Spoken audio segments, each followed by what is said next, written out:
welcome back to Sunny Life channel. Thank you so much guys for tuning in.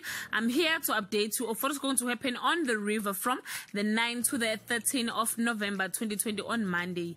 Dume faces her toughest critics and Cobra is free but not from his ex on Tuesday.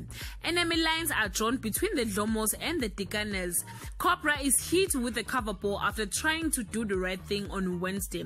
Lindiwe hits the Dlomos where it hurt, while Cobra's plan to gain access to his son Waris Dimpo and Gidiboni on Thursday. Cobra has his hand full with baby mama drama, while the Dikaners and the Dlomos are at the loggerheads on Friday. Cobra is getting ready to embark on a fight for what he feels he deserves. Zodwa has a big surprise in store for the people of Refilwe.